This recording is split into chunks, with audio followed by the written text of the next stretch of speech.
दोस्तों नमस्कार।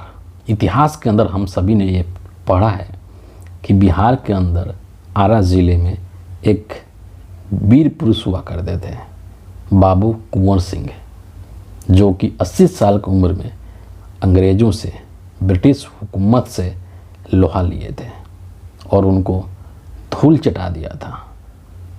आज के समय में भी वर्तमान भारत में 2024 के अंदर यद्यपि भारत स्वतंत्र हो चुका है, स्वतंत्र राष्ट्र है, संप्रभु राष्ट्र है, लेकिन देश के अंदर कुछ ऐसी तानाशाही शक्तियां हैं जो कि शासन में हैं और उन तानाशाही प्रवृत्ति वाले लोगों से आज भी एक शख्स है जो कि लोहा ले रहा है।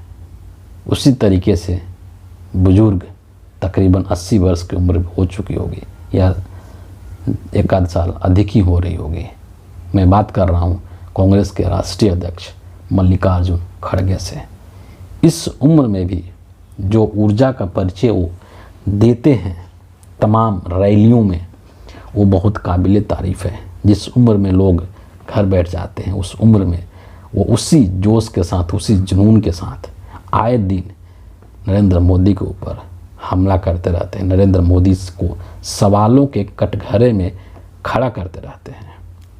आज फिर 6 अप्रैल को राजस्थान के अंदर एक रैली थी, जनसभा थी।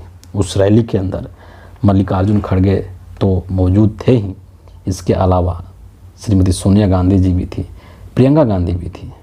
और उस जनसभा के दौरान जब खड़गे जी बोल रहे थे तो उन्होंने नरेंद्र मोदी के ऊपर कई तीखे और करारा हमला किया है। उस सभा में प्रियंका गांधी ने भी एक बहुत ही स्पेशल मैसेज दिया है, एक अपील किया है पूरे देश के लोगों के सामने, और वो अपील भी मैं आपको बताऊंगा। लेकिन उससे पहले जो खड़गे जी ने जिस तरीके से नरेंद्र मोदी की क्लास लगाई है, उसको यहाँ पर जानना बहुत ही ज़रूरी है। एक दलित व्यक्ति जो कि इस देश के सबसे बड़ी पार्टी का राष्ट्रीय अध्यक्ष हैं, श्री मल्लिकार्जुन खड़गे, सबसे पहले उन्होंने शुरुआत किया कि आजकल मोदी जी जो हैं वो सुबह शाम उठते जगते सोते गारंटी गारंटी गारंटी की रट लगाए रखते हैं, लेकिन उनकी गारंटियाँ कितनी सही हैं और कितना वो लागू की जाती हैं मोदी जी के द्वारा, इसके ऊपर एक क्वेश्चन मार्क है। और आप इतिहास उठा करके देख लीजिए 2014 से लेकर के और अभी तक मोदी जी ने जो जो चीज़ें इस देश के लोगों से वादा किया, उसमें से कितनों को उन्होंने पूरा किया है। और बल्कि जो गारंटी शब्द है ना, ये भी कांग्रेस के दिए हुए शब्द हैं, राहुल गांधी के द्वारा दिया गया शब्द है, जिसको कि नरेंद्र मोदी ने चुरा लिया। और इस चीज़ का खुले तौर पर आज मल्लिकार्जुन खड़गे साहब ने जिक्र कर लिया कि ये गारंटी शब्द भी मोदी जी ने कांग्रेस से ही उठाया है, कांग्रेस से ही चुराया है ना। अगर इनकी गारंटियों की लिस्ट शुरू की जाए तो एक बहुत लंबी लिस्ट हो जाएगी, लेकिन उसमें से 2-3 जो प्रमुख चीज़ें हैं जिसने कि नरेंद्र मोदी को दिल्ली की सत्ता पर बिठाया, उन गारंटियों का भी नरेंद्र मोदी ने बंटाधार कर दिया। मसलन सबसे इम्पोर्टेंट, इस देश का युवा, मोदी जी ने वादा किया था इस देश के युवाओं से कि मैं जब प्रधानमंत्री बनूंगा तो हर साल प्रति वर्ष 2 करोड़ युवाओं को नौकरी दूंगा। और उस हिसाब से तो पिछले 10 सालों में 20 करोड़ युवाओं को नौकरी मिलनी चाहिए थी। लेकिन बेरोज़गारी की स्थिति हिंदुस्तान में क्या है, ये किसी से छुपा हुआ नहीं है। 80% या 83% युवा जो है हिंदुस्तान में वो बेरोज़गार है। सोचिए, आज़ाद भारत के अंदर मुझे लगता है कि सबसे हाईएस्ट स्तर पर बेरोज़गारी अभी बनी हुई है। हिंदुस्तान के जो युवा हैं यहाँ पर नौकरी नहीं मिल पा रही है। यहाँ की सरकार, मोदी की सरकार जो है, उन युवाओं को ज़बरदस्ती दूसरे देशों में भेज रही है। इजराइल युद्धग्रस्त क्षेत्रों में भेज रही है, उत्तर प्रदेश के लड़कों को, हरियाणा के लड़कों को हैं। कुछ लोग ज़बरदस्ती भेजे जा रहे हैं क्योंकि यहाँ की सरकार, मोदी की सरकार, उनको नौकरी उपलब्ध कराने की स्थिति में नहीं है।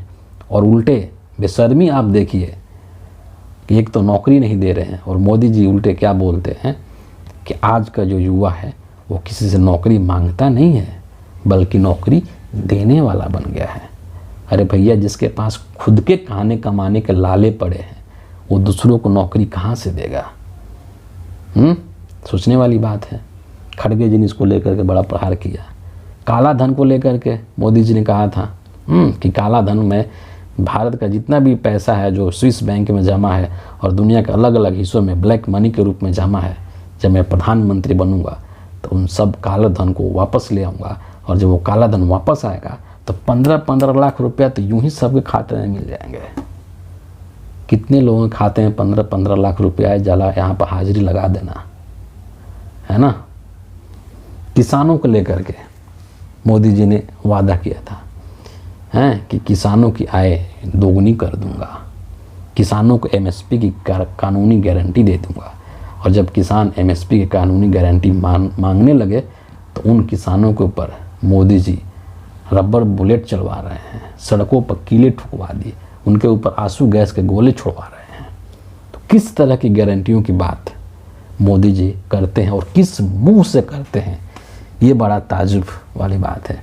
और मजाक में प्रसंगवश यहाँ पर मैं कह रहा हूँ कि तेजस्वी यादव है ना, वो कई बार अपने भाषणों के दौरान इस चीज़ का जिक्र करते हैं कि क्या नरेंद्र मोदी जी हमारे नीतीश चाचा की गारंटी लेंगे कि नीतीश चाचा दोबारा से पलटी नहीं मारेंगे, है ना। तो मोदी जी की गारंटी जो है वो क्या है? झूठ की गारंटी है। इस चीज़ का खुले तौर पर खड़गे साहब ने जिक्र किया, और खड़गे साहब ने ये भी कहा कि नरेंद्र मोदी जो झूठों के सरदार हैं, जो कि सिर्फ और सिर्फ इस देश के लोगों को झूठी गारंटियां दे करके उनको दिग्भ्रमित करते हैं, उनको भरमाते हैं, है ना, उनको फुसला लेते हैं और फुसला करके वोट ले लेते हैं। यही काम है नरेंद्र मोदी का। चीन जो है हमारे सीमा में घुस रहा है, नाम बदल रहा है गाँव का, वहाँ पर छोटी छोटी बस्तियाँ बसा रहा है, लेकिन मोदी जी की हिम्मत नहीं होती कि लाल आंखें दिखा दें।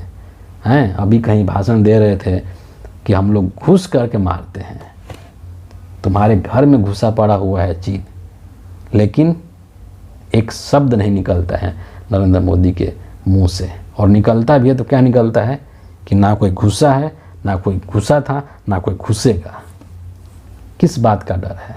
आप तो दुनिया के सबसे ताकतवर व्यक्ति हैं, जो कि पापा हैं। आप युद्ध रुकवा देते हैं, फ़ोन करके युद्ध रुकवा देते हैं, और आपके घर में चीन घुस रहा है और आप कुछ नहीं कर पा रहे हैं। कितनी शर्म की बात है मोदी जी। उसी चीज़ को लेकर के खड़गे साहब ने यहाँ पर जिक्र किया है। एक बहुत ही महत्वपूर्ण चीज़ उन्होंने मजाक में बोली है। आजकल मोदी जी बोलते रहते हैं ना, आजकल क्या 2014 से ही बोलते हैं 56 इंच की छाती चाहिए, 56 इंच की छाती चाहिए, है ना। खड़गे साहब बोले कि भैया 1-2 टेलर वाले को हम बुला करके ले आएंगे और मोदी जी की छाती नपवा देंगे कि 54 इंच का है कि 55 इंच का है कि 56 इंच का है, पता चल जाएगा। क्यों ऐसे ही बरगलाते रहते हैं, क्यों ऐसे ही बोलते रहते हैं? और हर चीज़ का क्रेडिट लेने के लिए नरेंद्र मोदी पहुंच जाते हैं। आप किसी भी मौके पर देखिए, वहाँ पर चाहे देश के वैज्ञानिक कुछ कर लें, देश के खिलाड़ी कुछ कर लें, है ना, कोई भी चीज़ हो, कोई भी कुछ भी कर दे अच्छा, वहाँ पर क्रेडिट लेने के लाइन में सबसे आगे आपको मोदी जी दिखाई देंगे। और वहीं पर जब कुछ गलत हो रहा होता है, जब जिम्मेदारी लेने की बात आती है, तो नरेंद्र मोदी जो है वो एकदम मुंह बंद कर लेते हैं और सबसे पीछे नजर आएंगे, वहाँ पर सामने नहीं आते हैं। क्रेडिट मैन है जो हर किसी के कामों की क्रेडिट लेना चाहते हैं। अंत में खड़गे साहब ने ये कहा, और कई मौक़ों पर उन्होंने कहा है कि ये जो 2024 का लोकसभा का जो चुनाव है वो एक बहुत ही अहम चुनाव है, बहुत ही महत्वपूर्ण चुनाव है, और देश के जो संविधान है उसको बचाने का चुनाव है। काहे बगाहे आपने कई मौके पे सुना होगा बीजेपी के नेताओं के द्वारा कि हमें 400 सीटें इसलिए चाहिए ताकि हम इस देश के संविधान को बदल सकें। और जब देश का संविधान अगर बदल जाता है तो आपको जितने भी अधिकार मिले हुए हैं वो अधिकार ख़त्म कर दिए जाएंगे। सभी चीज़ों का आधार ही संविधान है। संविधान है तो इस देश के अंदर लोकतंत्र है, संविधान है, तो आपको बतौर नागरिक तरह तरह के अधिकार दिए गए हैं, आप अपना वोट दे पाते हैं। लेकिन जब संविधान को ख़त्म कर दिया जाएगा तो सारी चीज़ें स्वतः समाप्त हो जाएंगी। इसीलिए खड़गे जी ने कहा कि ये जो चुनाव है ये बहुत ही महत्वपूर्ण चुनाव है, देश के संविधान को बचाने का चुनाव है और देश के लोकतंत्र को बचाने का चुनाव है। उस जनसभा के अंदर प्रियंका गांधी भी गई थी और उन्होंने भी वहाँ के लोगों को संबोधित किया है, बहुत सारी बातें कही हैं, लेकिन उसमें से कुछ चीज़ें जो हैं उन्होंने ट्वीट के माध्यम से रखा है और वही चीज़ मैं आपसे यहाँ पर शेयर कर रहा हूँ। क्या कहती हैं प्रियंका गांधी? बहुत बड़ी अपील किया है उन्होंने देश के लोगों से। कहती हैं कि मैं देश के एक एक नागरिक से आग्रह करती हूँ कि यह चुनाव अपने मुद्दों पर लड़िए। जो आपके जीवन का अनुभव है वही सत्य है, जो आपको इश्तहारों में, टीवी पर, होर्डिंग्स में दिखाई दे रहा है वो सच्चाई नहीं है। जब तक आप अपने अनुभव, अपने सत्य पर फैसला नहीं करेंगे तब तक हालात नहीं बदलेंगे। यह चुनाव आपका चुनाव होना चाहिए। यह चुनाव इस देश के लिए, देश की धरती के लिए, लोकतंत्र के लिए और संविधान को बचाने के लिए होना चाहिए। इससे बेहतर संदेश क्या ही हो सकता है किसी भी देश के लोगों के लिए। नेता का मतलब ही यही होता है कि जो आपको जागरूक बनाए, है ना, आपको अपने मुद्दे के प्रति समझ बढ़ाए। और वही तो कह रही हैं। टीवी पर क्या होता है, होर्डिंग्स में क्या होता है, आजकल हिंदुस्तान के अंदर जो मेन स्ट्रीम की मीडिया हो तो हर सुबह शाम हर दिन सिर्फ मोदी वंदना करती है, चरण वंदना करती है, नरेंद्र मोदी का गुणगान करती है। वो आपको आपके वास्तविक स्थिति से कैसे अवगत कराएगी? इसीलिए इन्होंने कहा है कि जो आप टीवी पर देखते हैं, जो होर्डिंग्स में देखते हैं, वो सत्य नहीं है। आप अपने डेली के जीवन में, रोज़मर्रा की ज़िंदगी में जो अनुभव कर रहे हैं वही सत्य है। आपको कितनी तकलीफ़ हो रही है कि गैस सिलेंडर का दाम बढ़ा हुआ है, महंगाई कैसे बढ़ी हुई है, उससे आपका जो खर्चा है घर का, उसको पूरा करने में आपको कितनी दिक्कत हो रही है, उस चीज़ को अनुभव कीजिए।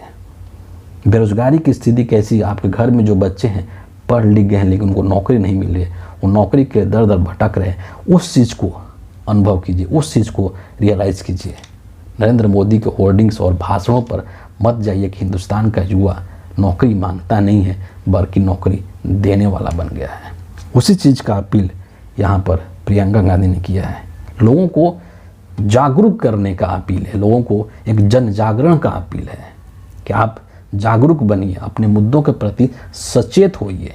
आपको किस तरीके से बरगलाया जाता है और आपको बरगलाने के लिए एक पूरा सिस्टम काम कर रहा है, जिसके अंदर बीजेपी का पूरा आईटी सेल है, भाजपा का पूरा प्रचार तंत्र है, देश की पूरी जो मेन स्ट्रीम मीडिया है वो लगी हुई है कि किस तरीके से आपको बरगलाया जाए, आपके मुद्दों से आपका ध्यान कैसे भटकाया जाए, है ना, इमोशनल अपील करके, कभी जात के नाम पर, कभी धर्म के नाम पर, कभी किसी चीज़ के नाम पर आपको इमोशनली ब्लैकमेल करके, आपको एक तरीके से इमोशनल फूल बना करके और आपका वोट लेने की जो साजिश रची जाती है नरेंद्र मोदी के द्वारा, बीजेपी के द्वारा, उससे आपको आगाह कर रही हैं प्रियंका गांधी कि आप अपने मुद्दों पर टिके रहें और मुद्दों पर बने रहें और उसी के अनुसार आप अपने मत का इस्तेमाल करें। मुझे उम्मीद है कि आप समझ गए होंगे कि मैसेज क्या है। फिलहाल इस वीडियो के लिए इतना ही है। आप सभी का बहुत बहुत धन्यवाद।